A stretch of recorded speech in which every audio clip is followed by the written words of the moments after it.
सभी मेरे भाइयों बहनों और दोस्तों को मेरी तहे दिल से जय हिंद, वंदे मातरम, राम राम। दोस्तों, स्वागत है आपका मेरे इस मैथ्स एजुकेशनल चैनल हर्षित शुक्ला मैथ्स पर। और ये हमारी परसेंटेज की सीरीज चल रही थी कॉम्पिटिटिव मैथ्स की। उसमें हमारी आज क्लास 6 होने वाली है। ये 6 लेक्चर होने वाला है परसेंटेज का। उम्मीद करता हूँ कि आपने पीछे की जो 5 क्लासेस हो चुकी हैं उनको देखा होगा। अगर नहीं देखा है तो आप एक बार उनको पहले चेक करें, देखें, उसके बाद इस छठी क्लास पे आएँ, जिससे आपको चीज़ें एक वे में, सिंपल वे में समझ आती रहेंगी और जिससे आपको थोड़ा आसान सा महसूस होता रहेगा। नहीं तो अगर आप डायरेक्टली इस क्लास पे आ रहे हैं तो आपको कुछ भी समझ नहीं आएगा। तो चलिए बढ़ते हैं क्लास पे। ये हमारी क्लास और इस बैच की कुछ विशेषताएं हैं जो आप देख सकते हैं।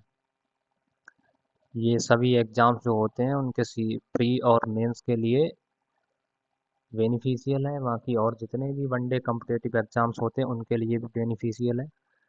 खासकर ये एसएससी सीजीएल प्री और मेंस के लिए बहुत ही यूज़फुल और बेनिफिशियल कंटेंट है। बहुत ही मतलब बढ़िया होने वाला है।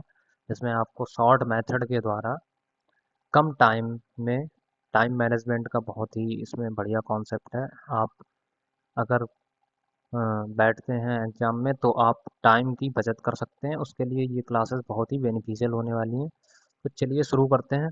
हमारा पहला क्वेश्चन होने वाला है। ये आपके लिए कुछ मोटिवेशन है। वही एक लाइन, कोशिश करने वालों को कभी हार नहीं होती। तो इसी के साथ बढ़ते हैं अपनी क्लास पे और ये रहा हमारा पहला क्वेश्चन। अब थोड़े क्वेश्चन सही सही आने लग जाएंगे आपके लिए। इसमें मतलब ऐसा नहीं है बहुत स्लोली स्लोली चल रहे हैं। परसेंटेज की लगभग आपके पास 11 से 12 क्लासेस होंगी, उसके बाद प्रॉफिट एंड लॉस स्टार्ट होगा। तो हमारा पहला क्वेश्चन है, इसको करेंगे सॉल्व। 65 छात्रों और 4 शिक्षकों की एक कक्षा में प्रत्येक छात्र को छात्रों की कुल संख्या का 20% किनकी, छात्रों की संख्या का 20% और प्रत्येक शिक्षक को छात्रों की कुल संख्या का 40% स्वीट्स मिलता है। तो कुल कितनी स्वीट्स थी? यानी हमसे टोटल पूछ रहा है और दे क्या रखा है कि 65 छात्र हैं और 4 शिक्षक हैं। छात्र कितने हैं? 65। और शिक्षक कितने हैं? 4। प्रत्येक छात्र को छात्रों की कुल संख्या का 20%। अब छात्र कितने हैं? 65। तो 65 का 20% मतलब 65 का 20%। 65 का 20% निकालेंगे तो कितना आएगा? आपको सभी को पता है 13 आएगा, क्योंकि 65 × 20/100 और 20 पंजे 100, 13 पंजे 65। तो ये किसे मिला है? प्रत्येक छात्र को छात्रों की कुल संख्या का 20% स्वीट्स मिलता है। तो ये प्रत्येक छात्र को स्वीट्स मिला।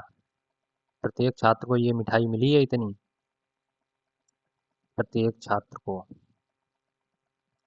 उसके बाद अगला दे रखा है कि और प्रत्येक शिक्षक को, तो प्रत्येक शिक्षक को कितना मिला? यहाँ लिखेंगे प्रत्येक शिक्षक को, प्रत्येक शिक्षक को मिला है छात्रों की टोटल जो नंबर है उसका 40%। तो टोटल नंबर कितना है छात्रों की? 65 और उसका 40% प्रत्येक शिक्षक को मिला, टीचर को मिला। तो क्या हो जाएगा? 65 का 40% होता है, कितना होता है? 40% का मतलब होता है 2/5। तो 13 पंजे 65, 13 दूनी 26। तो ये कितना आएगा? 26। ये 13 आ गया, ये 26 आ गया। अब पूछ क्या रहा है? पूछ रहा है कि हमें टोटल स्वीट्स बतानी है कि टोटल कितनी स्वीट्स थी। तो बहुत आसानी सी बात है। जब एक छात्र को 13 स्वीट्स मिल रही हैं, है ना, और प्रत्येक शिक्षक को 26 स्वीट्स मिल रही हैं, तो टोटल स्वीट्स हमें बतानी है। तो टोटल स्वीट्स बहुत आसानी से निकल आएंगे। इसमें क्या है? टोटल स्वीट्स हैं भाई, छात्र कितने हैं? 65। और 65 छात्रों को कितना मिल रहा है स्वीट? 13। मतलब एक सिंगल छात्र को 13 मिल रहा है, तो 65 छात्रों को कितना मिलेगा? 13। और टीचर कितने हैं? 4। और प्रत्येक टीचर को मिले कितना रहा है? 26। तो 26 से गुणा हो जाएगी। इनको हल करिए। 13 पंजे 65, 3 छक 78 6 84। और नहीं तो अगर आप वैदिक मैथ जानते हैं तो उसके हिसाब से यहाँ पर भाई ऑप्शन भी आ सकते हैं। जैसे आपको दिख रहा है यहाँ पे सबका यूनिट डिजिट अलग अलग है, यूनिट डिजिट अलग अलग है ना। तो हमें क्या करना है, इसकी गुणा करिए, यूनिट डिजिट देखिए, 3×5 = 15, 15 का 5, और यहाँ गुणा करिए 6×4 = 24, 24 का 4, 4 और 5 जब जुड़ेगा तो लास्ट में क्या आएगा, 9। यानी जहाँ पे लास्ट में 9 होगा वही इसका आंसर हो जाएगा। ये यहाँ पर 949 है, 849 नहीं है, क्योंकि हल करने पे 845 आ रहा है यहाँ पे। तो 13×5 = 65, 13×6 = 74, 84। अब आप ऐसे भी हल कर सकते हैं, 4×6 = 24, 4×2 = 8, 2 10। जब इसको जोड़ेंगे तो 5×4 = 9, 4×8 = 9, 949। यही हमारा आंसर। तो option C is right answer. बढ़ते हैं अपने नेक्स्ट क्वेश्चन पे। हमारा अगला क्वेश्चन है कि राम 6 काली तथा x सफेद गेंद खरीदता है। काली गेंद का मूल्य सफेद गेंद का 5/2 है। बिल बनाते समय कर्मचारी ने गेंदों को बदल दिया, यानी क्या किया गया कि गेंदों को एक्सचेंज कर दिया गया, जो काली थी मतलब जो संख्या थी वो बदल गई, तथा बिल की कीमत 45% बढ़ गई। इससे हुआ क्या कि जो बिल था वो 45% बढ़ गया। क्या करने से, जब उसने गेंदों को बदल दिया तो इससे हो गया ये कि जो बिल था, जाहिर सी बात है कि बिल बढ़ ही जाएगा, या तो बढ़ेगा या कम हो जाएगा। तो इससे बिल जो था वो बढ़ गया।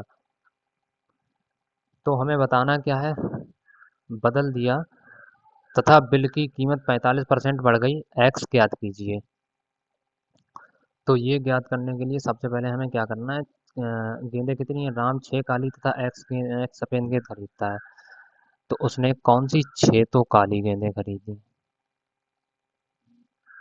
अब 45% बढ़ने का मतलब समझते हैं, 45% बढ़ने का मतलब ये होता है, पहले आप 45% की फ्रैक्शन लिखिए। 45% की फ्रैक्शन कितनी होती है, 45% की फ्रैक्शन होती है 45/100, यानी 9/20। तो पहले 20 था और 9 बढ़ गया, यानी 20 से कितना हो गया, 20 से 29 हो गया, 20 और 9 कितना होता है, 29। तो ये 20 से 29 हो गया, यानी पहले 20 था और उसके बाद क्या हो गया, 29 हो गया। तो अब इसको हल करते हैं। जैसे मान लीजिए पहले क्या था कि 6 काली तथा एक सफ़ेद गेंद खरीदता था। पहले 6 काली गेंदें थीं और एक सफ़ेद गेंद, यहाँ लिखेंगे एक सफ़ेद। और काली गेंद का मूल्य सफ़ेद गेंद का 5/2 है। यानी हम यहाँ काली और सफ़ेद गेंद का जब रेशियो बनाएंगे, काली और मूल्य का, तो दे रखा है काली गेंद का मूल्य सफ़ेद गेंद का 5/2 है। यानी अगर सफ़ेद गेंद का मूल्य 2 है तो काली गेंद का मूल्य कितना है, 5। भाई आप साफ समझिए, नीचे वाली चीज़ क्या होती है, नीचे वाली चीज़ वो चीज़ होती है जिसका बताया जाता है, का वाला हमेशा नीचे लिखा जाता है। यानी 2 क्या हो गया, सफ़ेद, और काली गेंद क्या हो गई, 5। और नहीं तो आप ऐसा समझिए, काली गेंद का मूल्य सफ़ेद गेंद का 5/2 है, अगर सफ़ेद गेंद का 5/2 किया जाए तो क्या 5 ही तो आएगा, तो वही 5 यहाँ लिखा है। तो बस काली गेंद का मूल्य हो गया 5, सफ़ेद गेंद का मूल्य हो गया 2। तो यहाँ पर जब मूल्य लिखेंगे तो काली का कितना हो जाएगा, 6×5, और एक्स का कितना हो जाएगा, 2। अब करा क्या है, तो पहले कितना था, शुरुआत में मूल्य था 20, लेकिन किया क्या, उसने गेंदों को एक्सचेंज कर दिया, यानी गेंदों को बदल दिया। यानी उसने किया क्या, एक्स काली कर दी, 6 सफ़ेद कर दी। पहले 6 काली थी और एक सफ़ेद थी, लेकिन अब उसने क्या किया, एक्सचेंज कर दिया। तो यहाँ पे लिखेंगे एक्सचेंज। तो एक्स इधर आ जाएगा, तो ये हो जाएगा x×5, और 6 इधर आ जाएगा, 6×2। यानी एक्स तो काली गेंदें हो गई और 6 सफ़ेद गेंदें हो गई। तो हुआ क्या, उससे जो मूल्य था वो कितना बढ़ गया, 29 हो गया। ठीक है ना, कितना हो गया, 29 हो गया। तो बस अब इसको क्या करना है, हमें बस सरल करना है और कुछ नहीं करना है। तो जब सरल करेंगे तो क्या होगा, करिए सरल। ये 20/29 है, यहाँ इसकी गुणा करते हैं, 29 की इससे गुणा करते हैं और 20 की इससे गुणा करते हैं। करिए गुणा, तो 6×5 = 30 गुणा 29 आ जाएगा ये, प्लस 29×2 = 58 एक्स आ जाएगा यहाँ पे, और 20×5 = 100 एक्स आ जाएगा, प्लस 6×2 = 12×2 = 24, ये 240 आ जाएगा। तो x से x घटा दीजिए और ये कितना आता है 870 आ जाएगा यहाँ पे। 870 से 240 घटा दीजिए और 100x से 58x घटा देना है। तो जब हम इसको घटाएंगे तो क्या होगा, जीरो जीरो, 7 में से 4 गया 3, 8 में से 2 गया 6, 630 बराबर 100 में से 58 जाएगा तो कितना बचेगा 42। 42x 58 42 कितना होता है 100। अब क्या करेंगे, जब x की वैल्यू निकालेंगे तो x बराबर क्या आएगा, 630 को 42 से भाग देंगे, दीजिए भाग, तो क्या आएगा, आप सभी को पता है अगर हम भाग देंगे इसको, आप ऐसा करिए थोड़ा, 3 से काट लीजिए पहले, 14 3 42, इसको 3 से काटेंगे, 3 दूनी 6, 3 एकम 3 जीरो, फिर 14 से काटिए, 14 एकम 14 बचा 7, 7 और जीरो 70, 14 पंजे 70 यानी 15। एक्स बराबर कितना आ गया 15। तो यही हमारा आंसर है, ठीक है ना। उम्मीद करता हूँ आपको समझ में आ गया होगा। देखिए कुछ भी इसमें कठिन नहीं है, अगर आप चाहें तो इसको सही तरीके से समझ सकते हैं, क्योंकि आसानी चीज़ है, कुछ इतना बड़ी कठिन वो नहीं है कि जो आपको समझना है। चलिए फिर बढ़ते हैं अपने नेक्स्ट क्वेश्चन पे। हमारा अगला क्वेश्चन है, रवि सूर्या से 12 साल छोटा है। अगला हमारा क्वेश्चन है, अब ये एज वाला है, इसका एक अलग चैप्टर भी दे रखा होता है मैथ में, या मैथ में और रीजनिंग में भी आता है। ये एक चैप्टर का और ये परसेंटेज में भी आ गया, यानी इसका मतलब ये है, अगर परसेंटेज आप सही से पढ़ रहे हैं तो इसका यूज हर जगह है। प्रॉफिट एंड लॉस में भी इसका यूज है। आप सी आई एंड एस आई पढ़ेंगे, कोई भी चीज़ होगी उसमें परसेंटेज का कहीं ना कहीं यूज है ही, और डी आई एंड टेबल में तो बहुत ही होता है। तो इसलिए परसेंटेज काफ़ी इंपॉर्टेंट चैप्टर है, आपको बहुत ही ध्यान से पढ़ना है इसको, और प्रैक्टिस जरूर करते रहना है। तो लिखा है रवि सूर्या से 12 साल छोटा है। तो अगर जैसे मैं कहूँ कि रवि, रवि की वैल्यू मैं रवि मतलब रवि की आयु मान लूँ मैं, रवि की एज, अगर रवि की एज में मान लेता हूँ कि चलो आर है, आर से ही मान ली, ठीक है। तो सूर्या की कितनी हो जाएगी,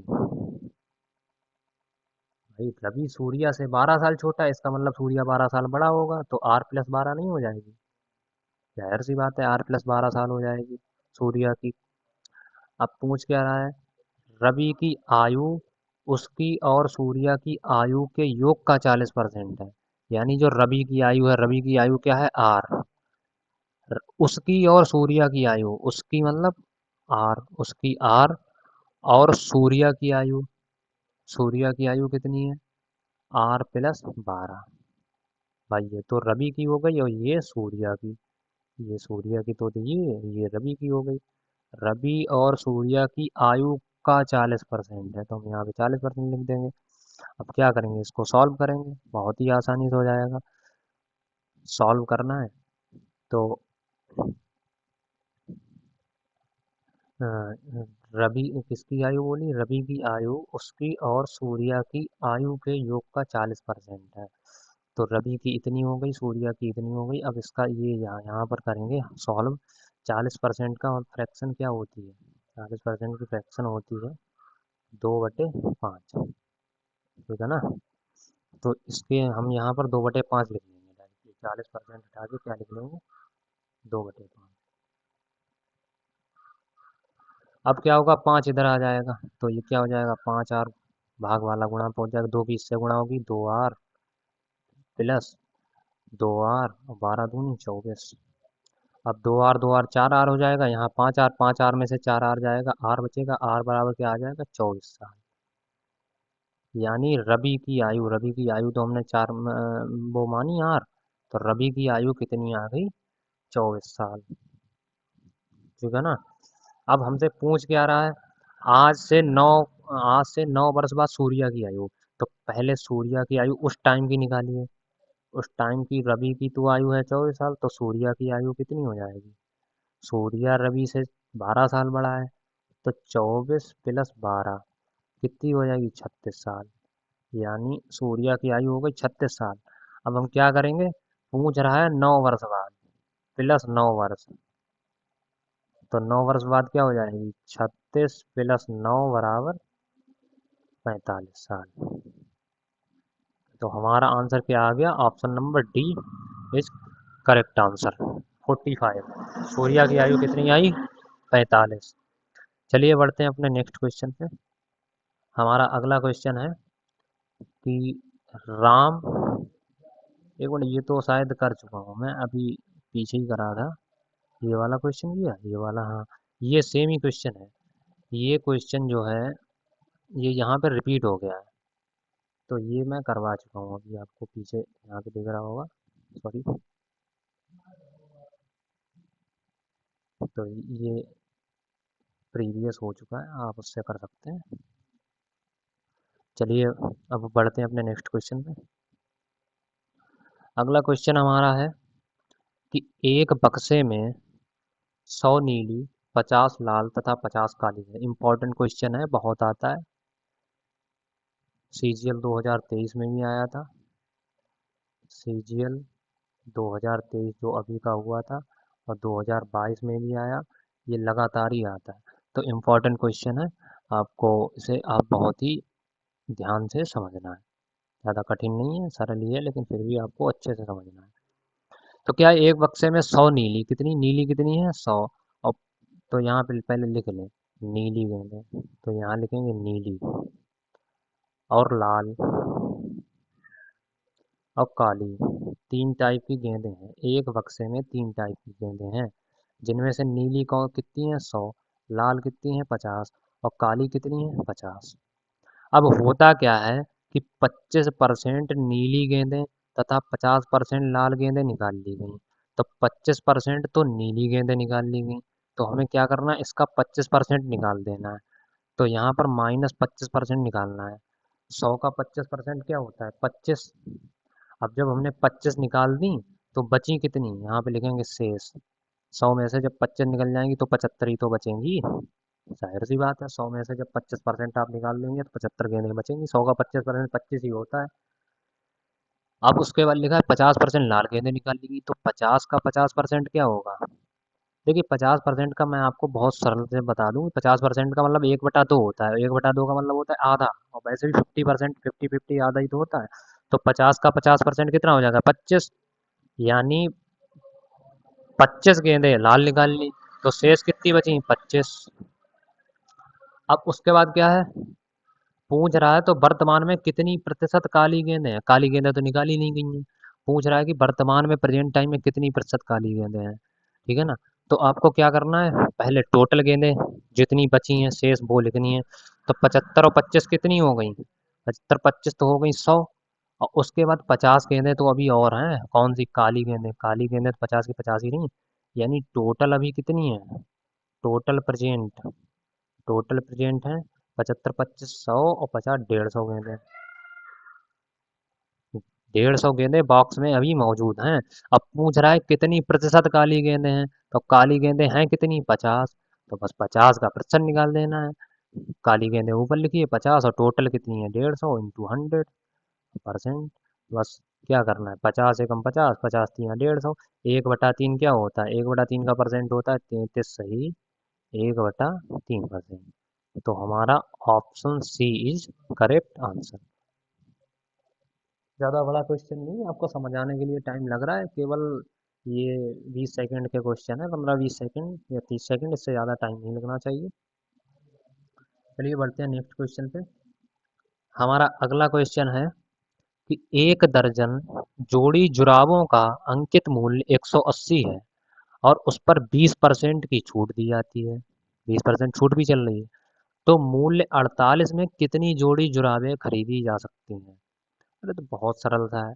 देखिए एक दर्जन जोड़ी जुराबों का अंकित मूल्य 180 रुपया है, यानी 180 रुपया प्रति दर्जन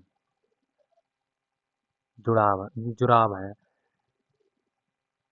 एक दर्जन जोड़ी जुराब जो है, उनका क्या है, 180 रुपया मूल्य है, अंकित मूल्य है, और उस पर 20% छूट दे दी। तो 20% छूट का मतलब क्या होता है? अरे आप ऐसा समझिए, कोई भी चीज़ अपने आप में 100% होती है, और उसका अगर हम 20%, 100% होती है, ठीक है ना, उस पे अगर 20% की छूट दे दें, तो इसका मतलब ये है कि वो चीज़ अपने आप का कितना रह जाएगी? 80%। 80% ही तो रह जाएगी। तो बस यही करना है यहाँ, तो 80 आपको 20% नहीं लिखना है, और आप चाहें तो चलिए मैं आपको उसी तरीके से बता देता हूँ, नहीं तो आपको हो सकता है ऐसे ना समझ आता। उसमें ये होता है कि लिखना ज़्यादा पड़ता है। तो 180 रुपये का हम 20% क्या निकालेंगे, छूट निकालेंगे। चलिए छूट निकालिए, तो क्या होगा, 180 × 20/100। तो क्या होगा, डबल जीरो से डबल जीरो हो गया, 18 दूनी 36, 36 रुपए की छूट मिली।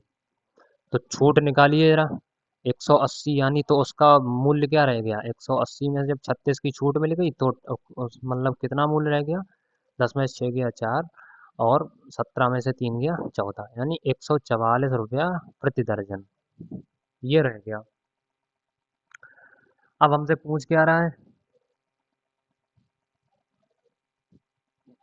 मतलब ये दर्जन पेयर आया है, पेयर का, एक दर्जन पेयर का आया, ये पेयर आया यहाँ पे, जोड़ा की बात, एक दर्जन जोड़ा की बात कर रहा है। तो अब हमसे पूछ रहा है कि 48, तो मूल्य 48 में कितनी जोड़ी जुराबें खरीदी जा सकती हैं।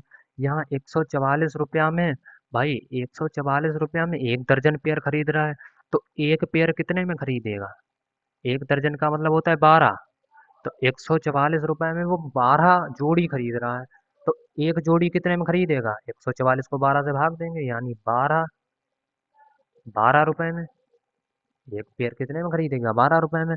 अब पूछ रहा है कि 48 में कितनी खरीदेगा, तो 48 जब 12 रुपए में एक पेयर खरीद रहा है, तो जाहिर सी बात है कि 48 रुपए में कितनी खरीदेगा, 4 पेयर। अरे भाई सीधा समझिए, एक पेयर 12 रुपए में खरीद रहा है, तो 4 पेयर 48 रुपए में खरीदेगा कि नहीं खरीदेगा।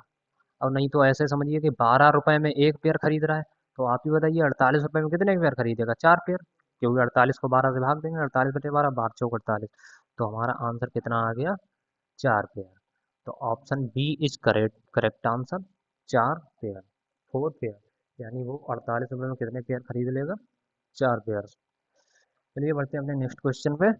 अगला क्वेश्चन हमारा है, दो संख्याओं का योग 250 है, 250 है, यदि बड़ी संख्या 4% घटा दी जाए और छोटी संख्या 12% बढ़ा दी जाए, तो प्राप्त संख्याएं बराबर होती हैं। तो छोटी संख्या ज्ञात करिए। तो क्या करना है, हमें इसको सॉल्व करना है। सॉल्व करेंगे तो क्या होगा, दो संख्याओं का योग 250 है। चलिए मैं मान लेता हूँ कि यदि बड़ी संख्या छोटी, बड़ी और छोटी दो हैं, तो बड़ी को लिख लेंगे 20 से और छोटी को लिख लेंगे 10 से। तो b+s का योग जोड़ कितना है, 250। यदि बड़ी संख्या का 4% घटा दिया जाए, अब मैं कर क्या रहा हूँ, जो बड़ी संख्या होगी उसका 4% घटा दूँ और छोटी संख्या का 12% बढ़ा दूँ, तो दोनों बराबर हो जाती हैं। तो बड़ी संख्या का 4% घटाना, अभी मैंने आपको पीछे वाली क्लास में बताया था कि घटाने की बात करी जाए तो 100 में से घटा लीजिए, वही होता है टोटल। तो 100 में से 4 जाएगा, मतलब 96%, यानी बड़ी संख्या का 96% की बात करी जा रही है। और छोटी संख्या का कितना, 12% बढ़ाया जा रहा है। तो छोटी संख्या का 12% बढ़ाने का मतलब है 112% की बात की जा रही है। तो इसको क्या करना है आपको, बस थोड़ी बहुत काट पीट करनी है और हल कर देना। परसेंट से परसेंट गया, इसको जरा काटिए, 4 दूनी 8 और बचा 3, 3 2 32, 4 8 32, इसको काटेंगे तो 4 दूनी 8, 4 चौक 16, 24, इसको काटेंगे, 4 6 24, 4 7 28, यानी b/s का रेशियो कितना आएगा, 7/6, ये आ गया।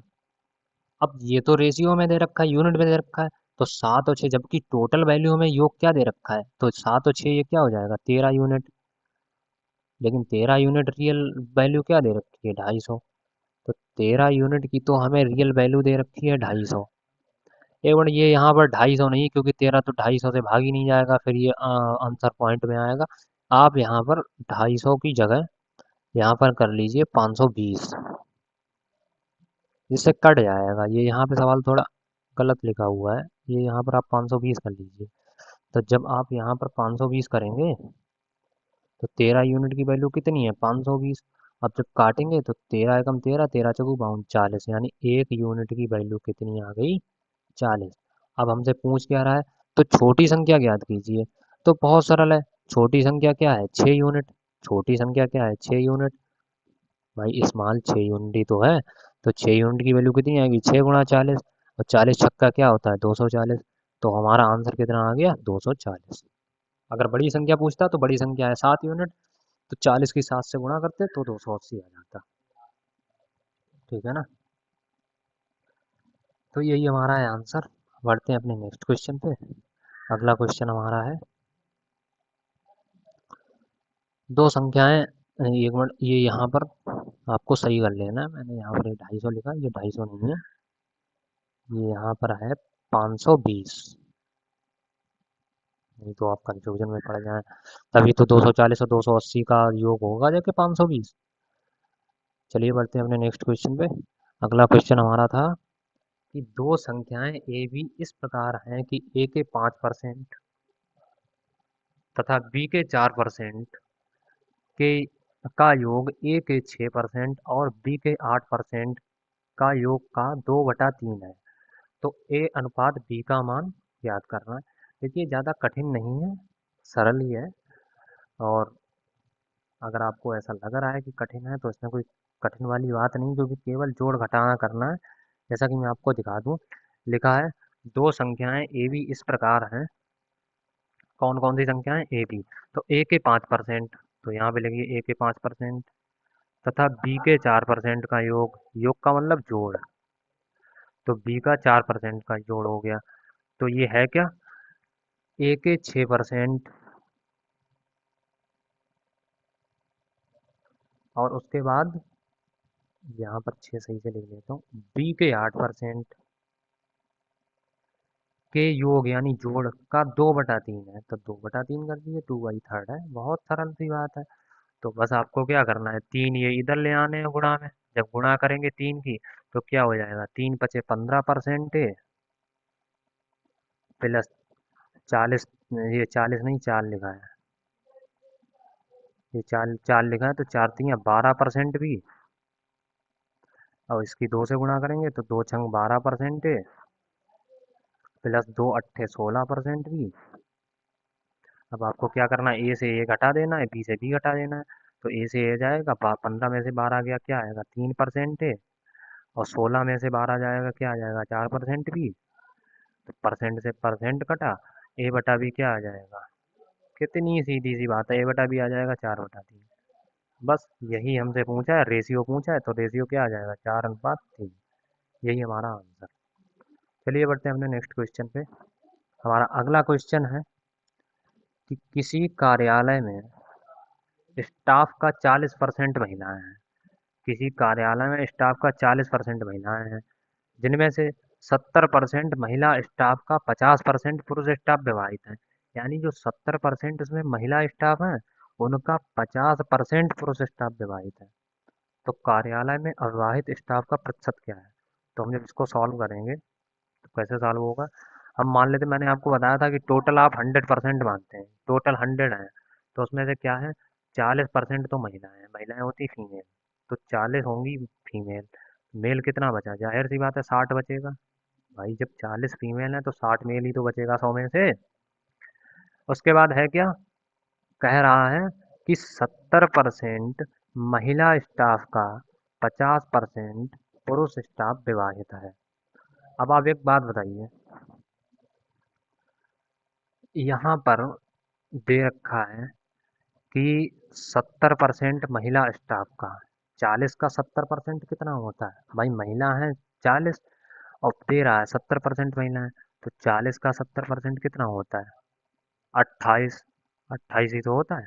तो यहाँ पर मतलब जो मैं कहने का मतलब ये है, 70% महिला स्टाफ का, 40 का 70% हो गया 28 का, 50% पुरुष स्टाफ विवाहित है। समझ रहे हैं आप। एक मिनट, ये यहाँ पे गलत लिखा हुआ है थोड़ा, 70% महिला स्टाफ कामा 50%, ये का नहीं है, कामा लिखा हुआ है, का काटिए, 50% पुरुष स्टाफ। तो यहाँ पर मैरिड फीमेल कितनी हो गई, तो यहाँ पर लिखेंगे विवाहित, विवाहित फीमेल कितनी हो गई, कितना निकल गया है 28, यानी 28 तो विवाहित है। और लिखा है कि 50% पुरुष स्टाफ विवाहित है, तो 60 का 50% कितना होगा? 30। भाई 50% का मतलब आधा ही तो होता है, तो 60 का आधा 30। तो 30 विवाहित मेल है, 30 विवाहित पुरुष है। तो टोटल पूछ रहा है कार्यालय में अविवाहित स्टाफ का प्रतिशत क्या है। तो अब एक बात बताइए, 40 में से 28 तो विवाहित है, तो अविवाहित महिलाएं कितनी हो जाएंगी? 12। 40 में 28 गया 12, और पुरुष कितने हो जाएंगे? 60 में से 30 गया 30। तो टोटल अविवाहित क्या आएगा? टोटल अनमैरिड आएंगे 12 और 30 कितना हो जाएगा? 42। ये तो अनमैरिड आ गया। और प्रतिशत पूछ रहा है, तो ओरिजिनल वैल्यू हमारी क्या है? भाई ओरिजिनल वैल्यू हमने मानी थी 100, और इसका निकालना है प्रतिशत। तो 42, 100 का 42%, 100 से 100 कट गया, ये क्या आ गया? 42%। यानी टोटल अनमैरिड स्टाफ का परसेंटेज क्या आ गया? 42%। तो उम्मीद करता हूँ आपको समझ में आया होगा। चलिए बढ़ते हैं अपने नेक्स्ट क्वेश्चन पे। हमारा अगला क्वेश्चन है, दो संख्याओं का रेशियो अनुपात दे रखा है 5:4 है। यदि पहली संख्या का 40% 12 है, तो दूसरी संख्या का 50% क्या होगा? बहुत बेहद सरल क्वेश्चन है, इसमें कुछ भी नहीं है। आपको क्या करना है कि दो संख्याओं का रेशियो लिखना है। मान लेते हैं यहाँ पर फर्स्ट और सेकेंड, दो संख्याएं हैं, 5 और 4 है रेशियो, ठीक है। उसका दे रखा है, यदि पहली संख्या का 40%, पहली संख्या का 40% 12 है। मैंने आपको बताया था, एक चीज़ मैंने आपको बताई थी, अगर आप देखिए सरल आप ऐसे भी कर सकते हैं, 5 का 40% निकालिएगा कितना आएगा? 5 का 40% आएगा, 5 गुणा 40% क्या होता है? 2/5। तो 5 से 5 जाएगा, 1 यूनिट आएगा। तो 1 यूनिट कितना दे रखा है? 12, ठीक है ना। 1 यूनिट दे रखा है 12, यहाँ पर लिखेंगे 1 यूनिट दे रखा है 12। तो ये संख्या क्या हो जाएगी? जब 1 यूनिट 12 दे रखा है, तो पहली संख्या क्या हो जाएगी? यहाँ 12 से गुणा करिए, 12×5 = 60 हो जाएगी। और ये 4 यूनिट है, तो 12 से गुणा करिए, ये कितनी हो जाएगी? 48। अब दे रखा है दूसरी संख्या का 50% क्या होगा? इसका 50% निकाल दीजिए, 50% होता है आधा, तो आंसर आ गया 24। कितना आसान क्वेश्चन है। यही तो पूछ रहा है, एक मिनट, तो दूसरी संख्या का 50% क्या होगा? पहली दो संख्याओं का रेशियो है 5 और 4। तो और यहाँ पर दे रखा है पहली संख्या का 40% 12 है, दूसरी संख्या का 50% क्या है? तो ये पहली संख्या हमारी 5 हो गई, दूसरी संख्या 4 हो गई। दे रखा है ये पहली संख्या का 40%, 5 का मैंने जब 40% यहाँ पे निकाला, अरे ये 2 आया, सॉरी ये गलत हो गया। ये 12 नहीं लिखा है, ये यहाँ पर जब 5 से 5 कटा, वही तो मैं देख रहा हूँ, तो ये 2 आ गया है। क्या यार, सॉरी बच्चों, माफ़ी चाहता हूँ आपसे। ये 1 यूनिट 2 के बराबर आया है, यहाँ लिखेंगे 1 यूनिट बराबर आया है। ये देखिए, ये यहाँ पर केवल 2 बचा, 2 के बराबर। तो जब 1 यूनिट 2 के बराबर आया,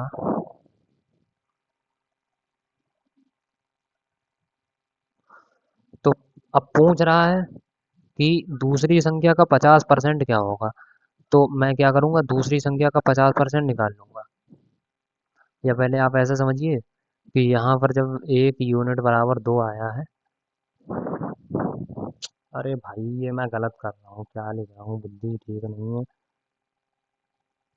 मैं आपको एक मिनट रुकिए, फिर से ही पूरा समझा देता हूँ।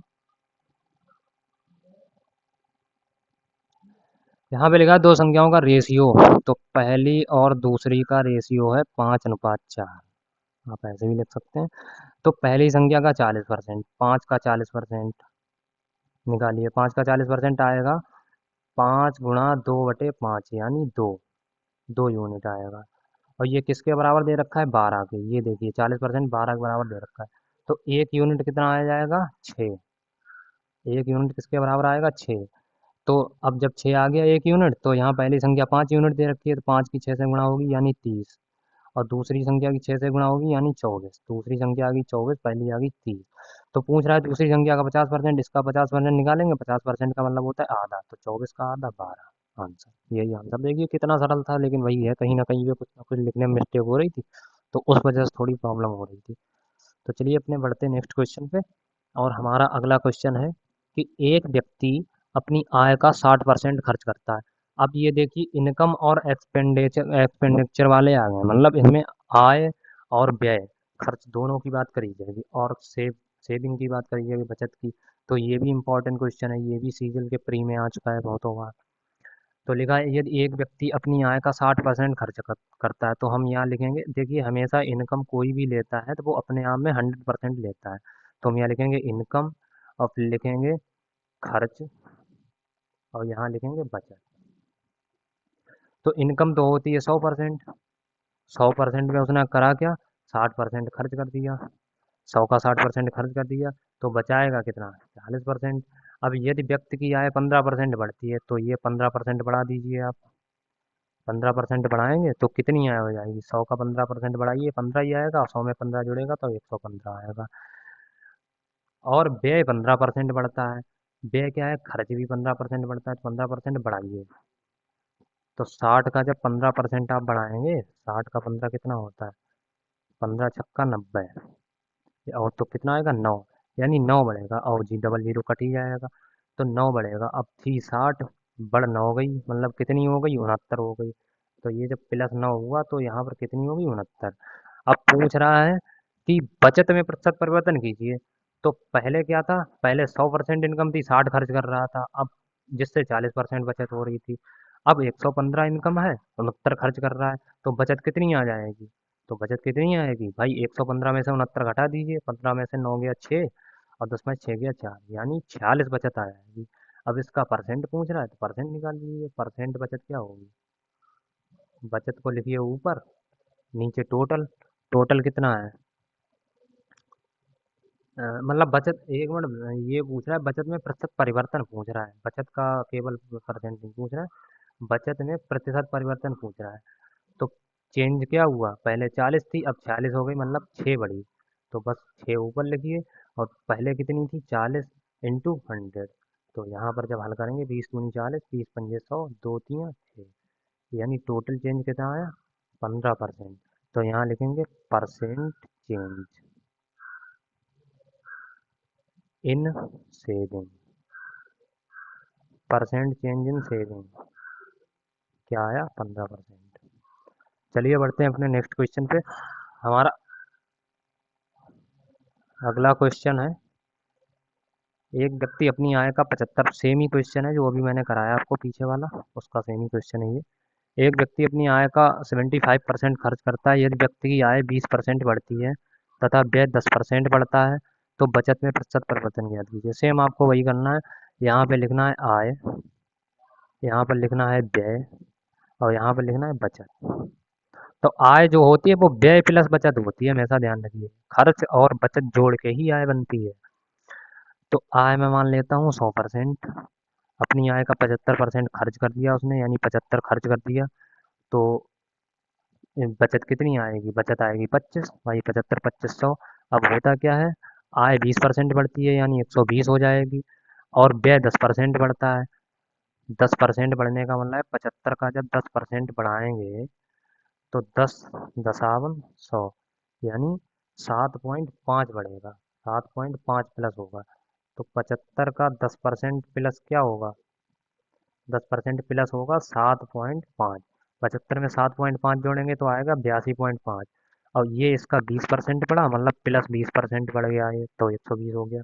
अब 120 आय है, उसमें से वो 82.5 खर्च कर रहा है, तो बचाएगा कितना, इसमें से ये घटाइए, 10 में से 5 गया 5, और 9 में से 2 गया 7, 11 में से 8 गया 3, यानी 37.5 वो बचाएगा। अब पूछ रहा है बचत में प्रतिशत परिवर्तन, तो पहले 25 बचत थी, अब उसकी 37.5 हो गई, इसका मतलब है वो 12.5, 12.5 अधिक बचा रहा है। तो बस 12.5 अधिक का यही परसेंट चेंज हमें निकालना है, पहले कितना बचा रहा था, 25 गुणा 100, ओरिजिनल नीचे हमेशा ओरिजिनल वैल्यू लिखी जाती है, यानी पहली वाली। तो जब इसको हम कट करेंगे तो क्या होगा, ये यहाँ पर डबल जीरो, 2 जीरो बढ़ जाएंगे, 100 से 100 कटा, 25 इसको काटेंगे, 25 पंजे 125, 25 दूनी 50, यानी 25 पंजे 125, कुछ नहीं बचेगा, यहाँ पे जीरो आ जाएगा, तो कितना आएगा, 50%। तो हमारा आंसर क्या आ गया, प्रतिशत परिवर्तन बचत प्रतिशत परिवर्तन बराबर 50%। थोड़ा राइटिंग बच्चों अगर आपको बेकार लग रही तो उसके लिए आपसे सॉरी, माफ़ी चाहता हूँ। लेकिन ये मेथड बहुत ही सरल है, आसानी से आप कर सकते हैं, बहुत ही अच्छी अप्रोच है। तो यही था हमारा आज का लास्ट क्वेश्चन। चलिए मिलते हैं आपको नेक्स्ट क्वेश्चन में। तब तक के लिए राम राम, जय हिंद, वंदे मातरम।